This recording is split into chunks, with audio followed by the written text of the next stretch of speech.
আসসালামু আলাইকুম। আমাদের একাডেমিক কোর্স ডাটা স্ট্রাকচারে আমাদেরকে ক্লাসে মিডের পর থেকে ফাইনাল আগ পর্যন্ত যে জিনিসগুলো পড়ানো হয়েছে ওইগুলোই হচ্ছে আমরা একটু রিক্যাপ করবো আর কি। তো আমাদের নোটে যেই কথাগুলো লেখা আছে বা নোটে যেভাবে লেখা আছে ওই জিনিসগুলোকেই হচ্ছে একটু আম, ওগুলো নিয়ে কথা বলা আর কি আসলে।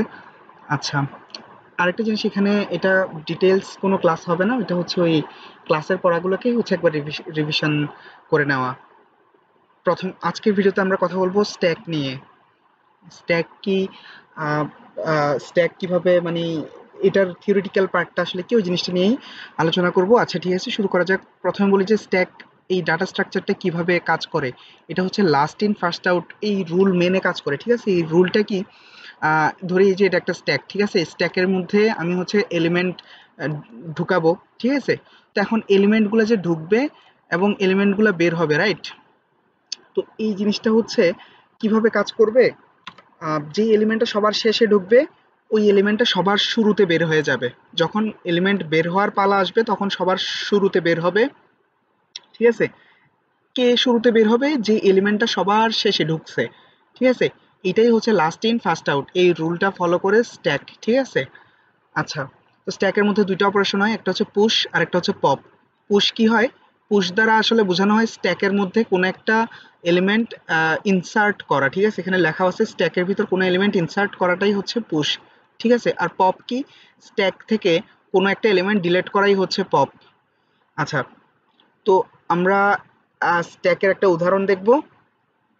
শুরুতেই হচ্ছে আমার স্ট্যাকের এ স্টেট, মানে স্ট্যাকের স্টেট এরকম থাকবে আর কি, ঠিক আছে।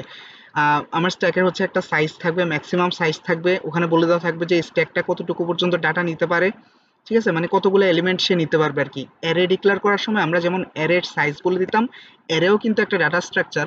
আচ্ছা যাই হোক, তো এরকম স্ট্যাকের মধ্যে হচ্ছে আমাকে সাইজটা বলতে হবে যে সাইজ কত। এখানে আমি ম্যাক্স ইজ ইকুয়াল টু 5 নিলাম, মানে এই স্ট্যাকটা হচ্ছে সর্বোচ্চ 5টা কি এলিমেন্ট নিজের মধ্যে নিতে পারে।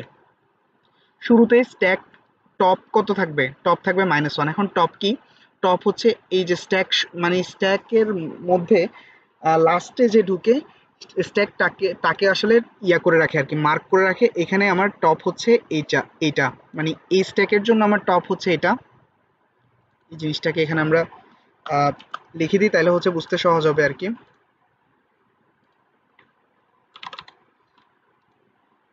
আচ্ছা, তো এখন এখানে হচ্ছে আমার টপ, এইটা টপ কাকে পয়েন্ট করে আছে, নালকে পয়েন্ট করে আছে। টপ যদি নাল অথবা -1 একই জিনিস, এই জিনিসটাকে যদি পয়েন্ট করে থাকে তাইলে আমি বুঝবো কি আমার স্ট্যাকটা হচ্ছে পুরোটাই এমটি একটা স্ট্যাক, মানে স্ট্যাকটা একদম খালি আর কি। হ্যাঁ, আর এই যে এই পাশে যে নাম্বারগুলো দিছি না, এগুলো হচ্ছে ইন্ডেক্স বেসিক্যালি। এটা হচ্ছে 0 মানে হচ্ছে এই এই এই বক্সের ইন্ডেক্স, 1 মানে হচ্ছে এই বক্সের ইন্ডেক্স, ঠিক আছে। তারপর 2, তারপর 3, তারপর 4, এভাবে। তো পাশে যেগুলো দেওয়া আছে এগুলো হচ্ছে ইন্ডেক্স। অ্যারের ক্ষেত্রে যেমন ইন্ডেক্সিং হয় না, 0 1 2 3, এখানে হচ্ছে এরকম ইন্ডেক্সিং করা হয়েছে আর কি। আচ্ছা যাই হোক, তো শুরুতে হচ্ছে আমার টপ -1 থাকবে। এখন আমি পুশ করব, একটা এলিমেন্টকে পুশ করব, এলিমেন্টের নাম হচ্ছে এ, ঠিক আছে। এখন পুশ করলে কি ঘটনা হয় দেখি। পুশ করার শুরুতেই হচ্ছে কি হবে, প্রথমেই হবে আমার টপটা কি হবে, টপ +1 হবে, টপটা হচ্ছে বেড়ে যাবে। শুরুতে আমার টপ কত ছিল, টপ ছিল -1, ঠিক আছে। এখন এই -1 এর সাথে 1 যোগ হয়ে এখন টপ কত হয়ে গেছে, টপ হয়ে গেছে এখন 0, ঠিক আছে। এই যে এই পজিশনের কথা বলতেছি আমি। তো পুশ যখন একটা এলিমেন্ট এ, যখন আমি পুশ করছি তখন এই এ হচ্ছে এখানে বসে গেছে। এই যে এটা কিন্তু একটু আগে খালি ছিল, এটার ভিতর এখন এ বসে গেছে। এবং টপ কি হয়েছে, টপ হচ্ছে 1 বৃদ্ধি পেয়ে 0 হয়ে গেছে, ঠিক আছে। এই যে এই লাইনটার কথা বললাম আর কি। এরপরে কি ঘটনা ঘটছে, ওই যে এটা স্ট্যাক, স্ট্যাক নাম, এটা আসলে একটা অ্যারের নাম, স্ট্যাক অ্যারে। ওটার টপ পজিশনে, টপ পজিশন মানে কত, টপ এখন কত হয়েছে, 0 হয়েছে। তো এই 0তম স্ট্যাক অ্যারের, মানে এটা পুরোটাই হচ্ছে স্ট্যাক অ্যারে, ঠিক আছে। আর এটা হচ্ছে অ্যারেটার সাইজ, ঠিক আছে। তো এখন স্ট্যাক, এই টপ, এই পজিশনে টপ কত, টপ তো 0 হয়েছে এখন, তাই না, যখন প্রথমবার আমরা কোনো মান পুশ করতেছি। তো এই যে স্ট্যাকের 0তম পজিশনে আইটেমকে রাখা হয়েছে। আইটেমটাকে, আইটেমটা হচ্ছে এই যে এই জিনিসটা যেটা আমরা পুশ করতেছি, ঠিক আছে। আইটেমকে রেখে দেওয়া হয়েছে। আশা করি বোঝা গেছে। এই জিনিসটা বোঝা গেলে এরপরের জিনিসগুলো সেম। এরপর আমরা কি করছি, জাস্ট বি আরেকটা মান পুশ করছি। আরেকটা মান যখন পুশ করছি, প্রথমে এ ছিল, স্ট্যাকের মধ্যে শুধু এ ছিল, তাই না। এরপরে কি হয়েছে, এর গায়ের উপর কে বসে গেছে, বি বসে গেছে, ঠিক আছে।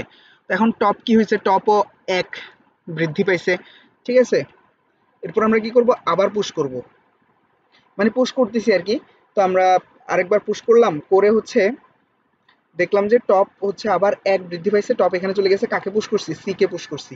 তো এ বি সি, এখন যদি আমরা আরেকটা পুশ করি, ধরলাম ডি পুশ করলে এটা এখানে এসে বসবে, ঠিক আছে।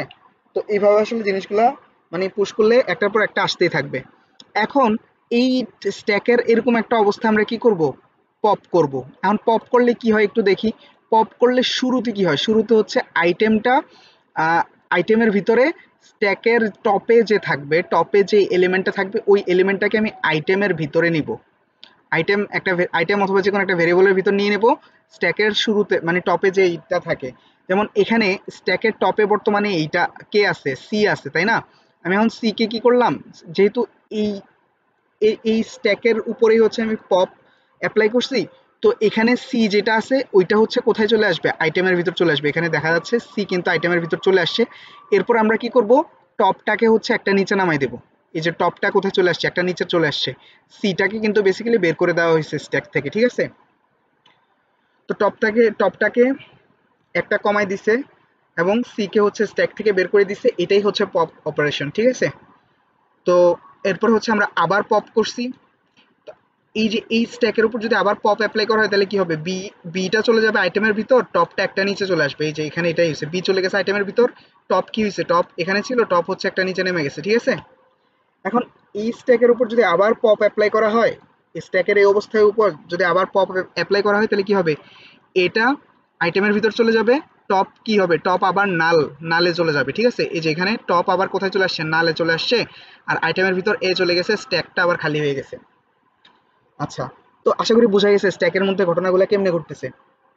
এখন দুইটা জিনিস এক্সেপশন আর কি, একটা হচ্ছে ওভারফ্লো আর একটা হচ্ছে আন্ডারফ্লো। ওভারফ্লো আর আন্ডারফ্লো কি, ওই দুইটা জিনিস একটু দেখবো। টপ যদি -1 হয় তাহলে আর পপ করা যাবে না। এখন টপ কিন্তু আমার -1, বা শুরুতেও আমার কি ছিল, একদম এই যে স্ট্যাকটা যখন একদম শুরুতেও কিন্তু আমার টপ কি ছিল, -1 ছিল। এখন টপ যদি -1 থাকে, এই অবস্থায় কি আমি পপ করতে পারবো, আর পপ তো তখন হবে যখন আমার স্ট্যাকের মধ্যে কোনো এলিমেন্ট থাকবে। পপ মানে তো ডিলিট করে না, স্ট্যাকের মধ্যে কোনো এলিমেন্ট থাকলে ওইটা, কোনো এলিমেন্ট যদি থাকে তখনই না আমি ডিলিট করতে পারবো। যদি কোনো এলিমেন্ট না থাকে তাহলে কি আমি ডিলিট করতে পারবো, পারবো না তো। তো এই জন্য ওইটা হয়ে যাবে কি আন্ডারফ্লো, মানে হচ্ছে স্ট্যাক যদি এমটি থাকে তখন হচ্ছে আমি পপ করতে পারবো না, অথবা এভাবে বলতে পারি টপ -1 থাকলে পপ করা যাবে না, এটা হবে আন্ডারফ্লো, ঠিক আছে। আরেকটা জিনিস, টপ যদি ম্যাক্স হয়ে যায়, এই যে আমার এখানে ম্যাক্স কত ছিল, ম্যাক্স 5 ছিল। এখন কোনো জিনিস পুশ করলে কি হয়, আমি যখন পুশ করতেছি প্রথমে টপটা হচ্ছে 1 বৃদ্ধি পাইতেছে, তাই না। এখন ধরি যে আমার কাছে একটা স্ট্যাক আছে যেখানে সবগুলো এলিমেন্টই দেওয়া, এ স্ট্যাকটাকে ধরি, এখানে হচ্ছে এ এই, আচ্ছা এটার সাইজটা একটু কম। এখানে একটা এলিমেন্ট আছে যে ধরলাম 5, তারপর হচ্ছে 3, তারপর 2, এগুলো হচ্ছে এলিমেন্ট ধরতেছে আর কি, তারপর 6, তারপর 9। হ্যাঁ, এখন আমার টপটা হচ্ছে এখানে আছে টপ, তাই না। এখন আমি যদি আরো একটা মান ধরি যে আমি 4, এই মানটাকে হচ্ছে পুশ করতে চাইতেছি কোথায়, এই স্ট্যাকের মধ্যে পুশ করতে চাইতেছি। প্রথমেই কি হবে, শুরুতে হচ্ছে এই টপ হচ্ছে +1 হবে। তো টপ +1 যদি হয়ে যায়, টপ কত হবে, টপ এখন 5 হবে। কারণ টপ যদি ম্যাক্সের সমান হয় তাহলে হচ্ছে আমার কি আর পুশ করা যাবে না, তখন কি হবে, ওভারফ্লো হবে, ঠিক আছে। ওইটাই এখানে বলা হয়েছে যে টপ যদি ম্যাক্স হয় তাহলে পুশ করা যাবে না। আচ্ছা ঠিক আছে, তারপর হচ্ছে সুডোকোড নিয়ে কথা বলি আমরা একটু, যেখানে দুইটাই তো কাজ হয়, একটা পুশ একটা পপ, এই দুইটা নিয়ে হচ্ছে স্ট্যাকটা গঠিত হয়, তাই না। তো এটার সুডোকোডটা কেমন হবে, যদি টপ ম্যাক্সের সমান হয়, if top is equal to max, তাহলে ওভারফ্লো হবে। এই জিনিসটা একটু আগে আমরা আলোচনা করছি, এখনই আলোচনা করছি এই জায়গায়, হ্যাঁ। তো টপ যদি ম্যাক্সের সমান হয় ওভারফ্লো হবে। আবার পপের ক্ষেত্রে দেখি, টপ যদি -1 হয় তাহলে কি হবে, আন্ডারফ্লো হবে। হ্যাঁ, এটা যখন আমি পুশ, এগুলো কিন্তু আলাদা আলাদা ফাংশন।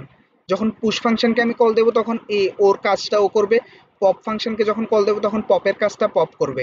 এখন কোন একটা স্ট্যাক অলরেডি পুরা মানে ভর্তি হয়ে আছে, এরপরেও যদি আমি পুশকে কল করি, তার মানে কি top is equal to max হবে, তখন কি হবে, ওভারফ্লো হবে। এই জিনিসটাই বোঝানো হইতেছে এই পোর্শন দ্বারা, ঠিক আছে।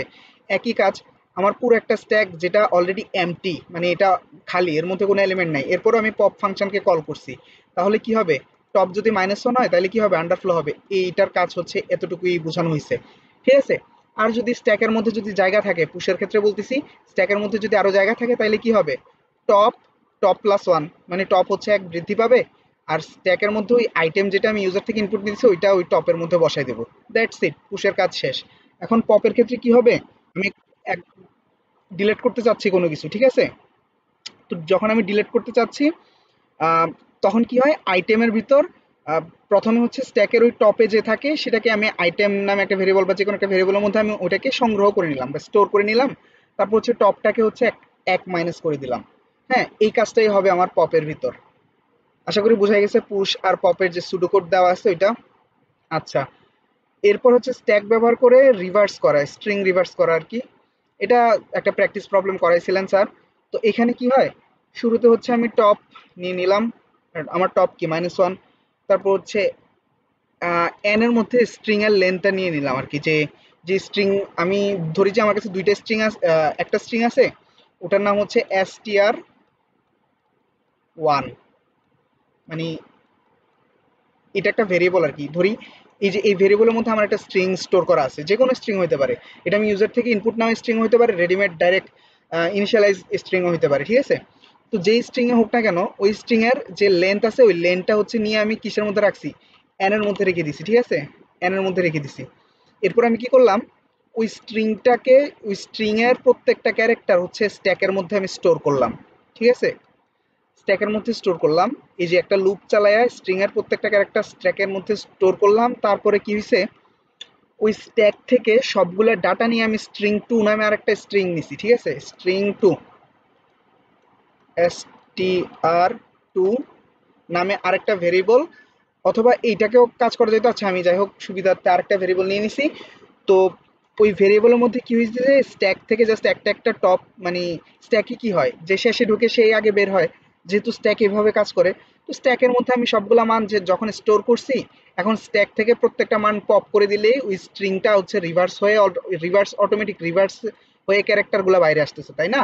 তো আমি এখানে জাস্ট স্ট্যাকটাকে পপ করতে থাকবো আর কি। এখানে যে ক্যারেক্টার গুলো পপ হয়ে হচ্ছে str2 তেও জমা হইতে থাকবে। তো str2 তে বেসিক্যালি এই string1 এর রিভার্স str2 তে জমা হবে। তো এই str2 কে হচ্ছে যদি আমরা প্রিন্ট করে দিই, তো স্ট্যাক ব্যবহার করে রিভার্স করা হয়ে গেল আর কি আমাদের, ঠিক আছে? তো এইটুকুই ছিল হচ্ছে স্ট্যাক পোর্শন থেকে আমাদের। আশা করি বুঝতে পারছি যে নোটে যে জিনিসগুলো ছিল ওগুলাই আলোচনা করলাম আর কি, আর এক্সট্রা কিছু বললাম না। বা কোডের সেকশনেও মানে কোনো কিছু হয়নি, যেহেতু আমাদের ডিএসএল এ কোডিং পার্টটা। আর এক্সামে জাস্ট হচ্ছে এরকম সুডো কোড লেখা বা হচ্ছে এরকম হালকা পাতলা জিনিসপাতি লেখা, এই আর কি।